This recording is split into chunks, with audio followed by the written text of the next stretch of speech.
Hello दोस्तों, scary night views में आपका स्वागत है। मैं हूं आपका होस्ट और दोस्त पीयूष। तो लो मैं एक और मज़ेदार हिंदी हॉरर स्टोरी लेकर आया हूं। तो सभी लोग अपने अपने हेडफोन लगाइए और खो जाइए अंधेरी रातों की डरावनी कहानियों में। राजस्थान के अलवर ज़िले की अरावली पहाड़ियों के बीच बसा भानगढ़ का किला इतिहास और लोक कथाओं का ऐसा संगम है जहां पत्थर बोलते हैं और खामोशी भी कहानी सुनाती है। सूरज ढलते ही यहाँ की हवा में एक अनजाना भय तैरने लगता है, मानो समय रुक गया हो और अतीत अपनी परछाइयों के साथ लौट आया हो।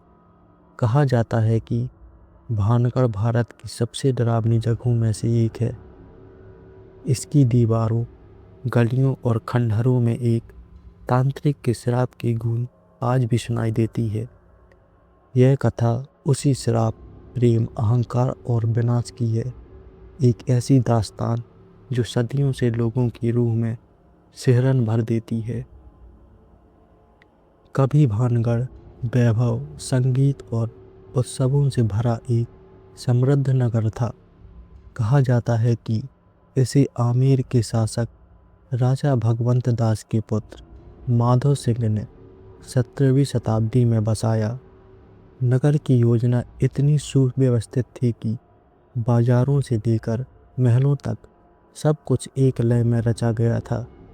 ऊंची प्राचीरें, विशाल द्वार, मंदिरों की कतारें, रंग महल, नीलकंठ महादेव का मंदिर, सब कुछ शिल्प कला का अद्भुत उदाहरण था। दिन में यहाँ व्यापारियों की चहल पहल रहती, घोड़ों की टापें गूंजती और रात को दीपों की रोशनी में संगीत सभाएं सजी रहती। नगर की रानी, जिसे लोक कथाओं में रानी रत्नावती कहा जाता है, अपनी बुद्धि, सौंदर्य और करुणा के लिए प्रसिद्ध थी। कहा जाता है कि उसकी सुंदरता के किस्से दूर दूर तक फैले थे और यही सुंदरता भानगढ़ के भाग का मोड़ बन गई। लोक कथाओं के अनुसार भानगढ़ के निकट एकांत में रहने वाला तांत्रिक था सिंधु सेवड़ा।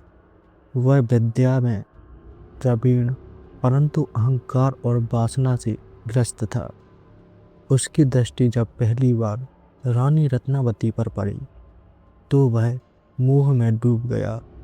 उसने रानी को पाने के लिए साधना, मंत्र और तंत्र का सहारा लिया, किंतु रानी बुद्धिमान थी। वह तांत्रिक की नीयत भांप चुकी थी। कहानी कहती है कि एक दिन तांत्रिक ने बाजार में रानी के इत्र में जादू कर दिया ताकि जैसे ही रानी उसे लगाए वह तांत्रिक के बस में हो जाए।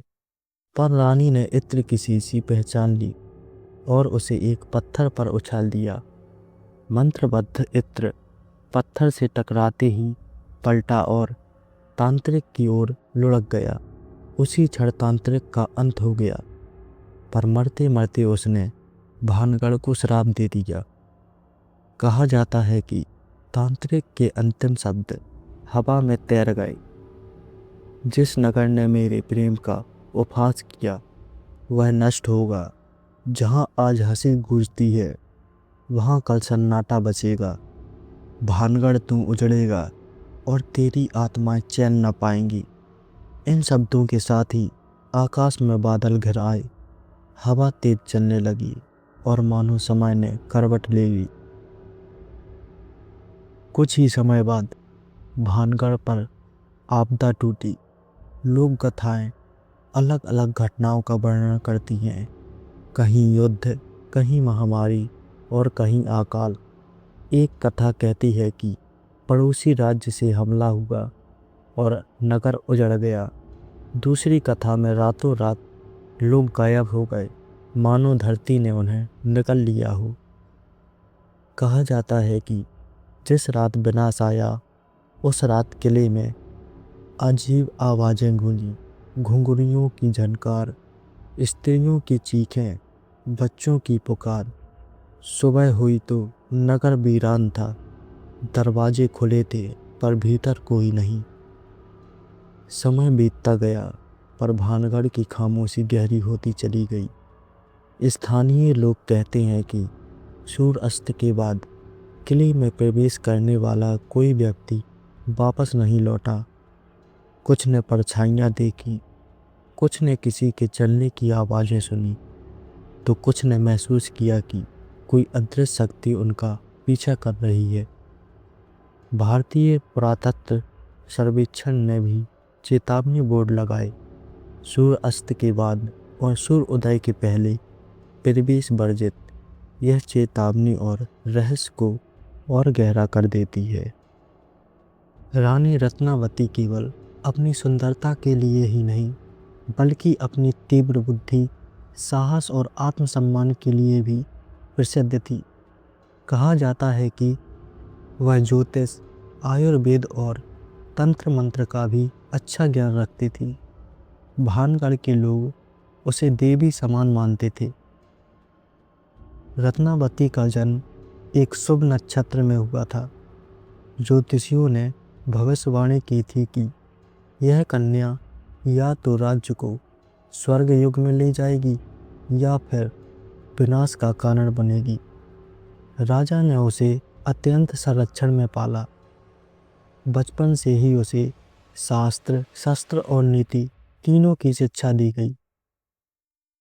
सिंधु सेवड़ा वर्षों से रानी पर नजर रखे हुए था।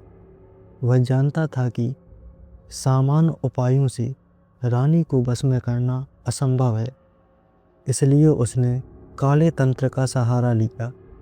हर अमावस्या की रात वह शमशान में साधना करता और रानी का नाम जपता। कहा जाता है कि उन रातों में किले के दीप स्वयं बुझ जाते थे और महल की दीवारों से कराहने जैसी आवाज़ें आती थीं। जिस दिन तांत्रिक ने जादुई इत्र का प्रयोग किया, उस दिन रानी बाजार में अपनी सखियों के साथ आई थी। सिंधु सेवड़ा ने एक व्यापारी का रूप धर रखा था। जैसे ही रानी ने इत्र की शीशी उठाई, उसकी आंखों में चमक आ गई। लेकिन रानी को तुरंत आभास हो गया कि कुछ अनिष्ट है। उसने बिना देर किए शीशी को जमीन पर नहीं, बल्कि दूर एक चट्टान की ओर फेंक दिया। मंत्रित इत्र पत्थर से टकराकर जीवित प्राणी की तरह तांत्रिक की ओर बढ़ा। वह चीख भी न सका। उसकी देह पत्थर में बदल गई और वहीं ढह गई। मरते समय सिंधु सेवड़ा की आंखें लाल थीं, उसके होंठ कांप रहे थे। उसने अंतिम शक्ति से श्राप दिया, रत्नावती, तेरा अहंकार इस नगर को खा जाएगा। न तू बचेगी, न तेरा राज्य। भानगढ़ में फिर कभी प्रेम नहीं पनपेगा। कुछ कथाओं के अनुसार श्राप के कुछ ही दिनों बाद रानी की मृत्यु हो गई। कोई कहता है कि उसने विषपान किया, तो कोई कहता है कि वह रहस्यमय ढंग से गायब हो गई। कहा जाता है कि आज भी पूर्णिमा की रात किले में एक सफ़ेद साड़ी में लिपटी स्त्री आकृति दिखाई देती है, जो खामोशी से महल की ओर जाती है। भानगढ़ का किला केवल पत्थरों का ढांचा नहीं है, बल्कि वह एक ऐसी जेल है जिसमें सदियों से अनगिनत आत्माएं कैद हैं। कहा जाता है कि तांत्रिक के श्राप ने समय को वहीं रोक दिया जहां नगर ने अंतिम सांस ली थी। किले के भीतर आज भी एक पूरा बाजार मौजूद है। दुकानों की कतारें, टूटी हुई छतें और बंद दरवाजे। स्थानीय लोग कहते हैं कि रात के समय यहाँ चहल पहल सुनाई देती है।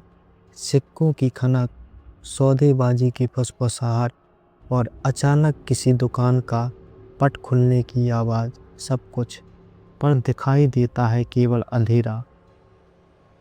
कहा जाता है कि विनाश की रात सबसे पहले सैनिकों ने असामान्य गतिविधियां देखीं। पहरे पर खड़े सैनिकों को ऐसा लगा मानो किसी ने उनका नाम पुकारा हो।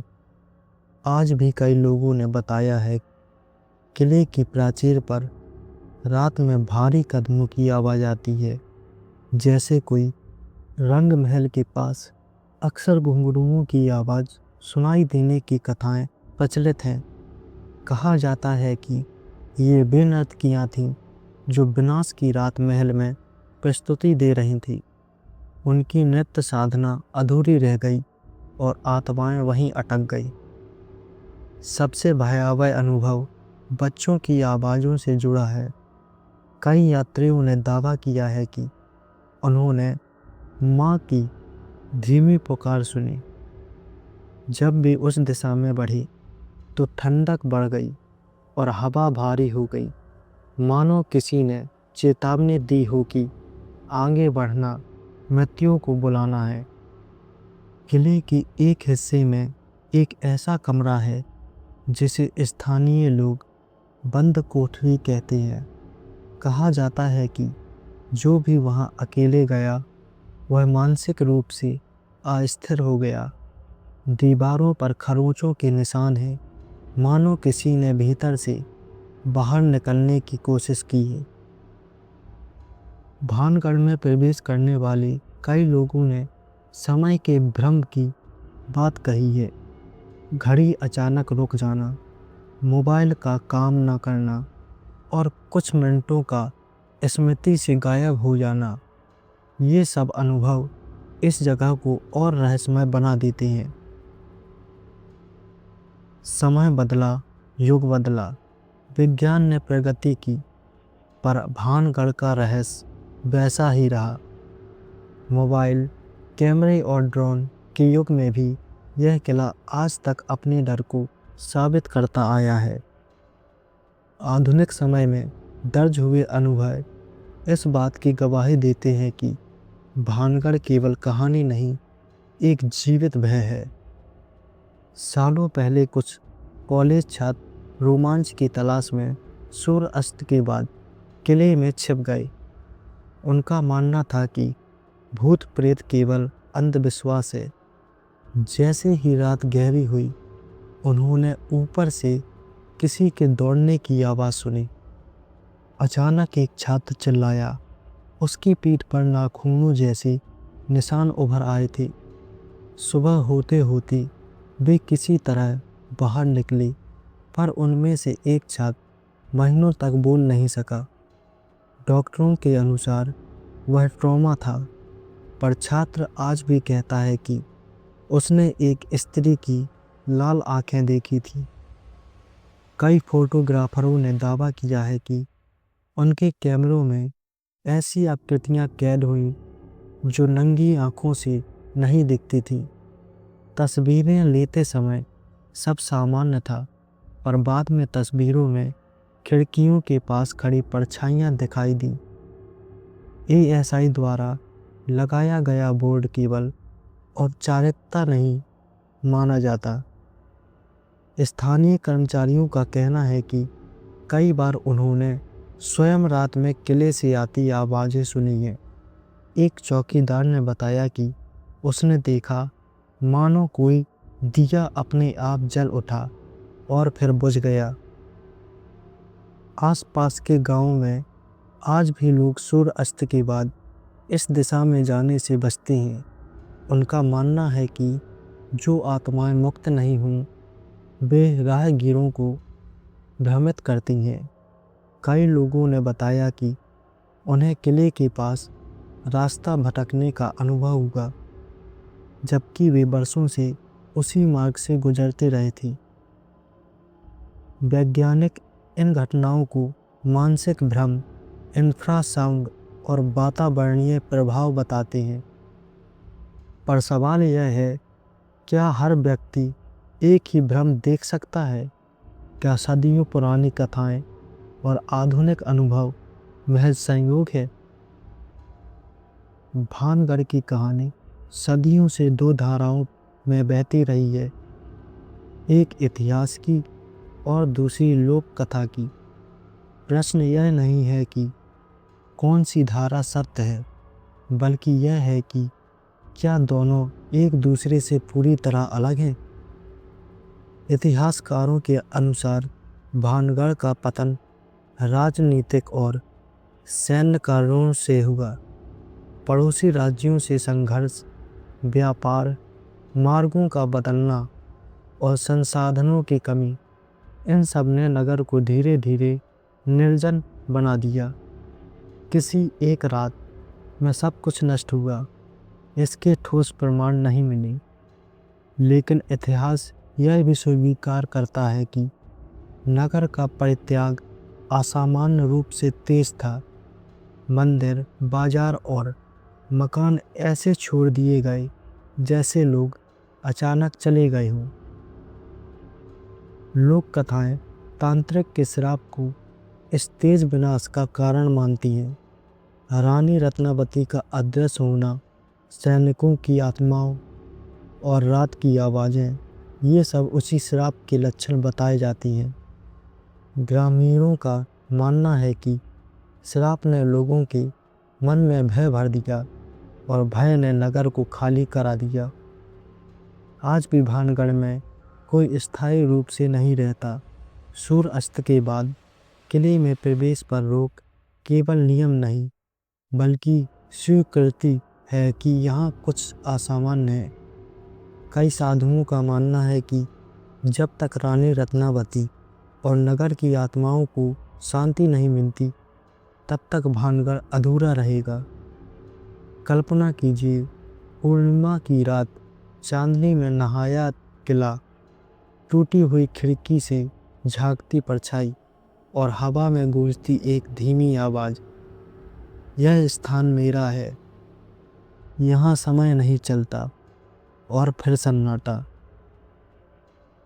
भानगढ़ का किला केवल डराने के लिए नहीं है, यह हमें याद दिलाता है कि अहंकार, वासना और शक्ति का दुरुपयोग कैसे पूरे नगर को निगल सकता है।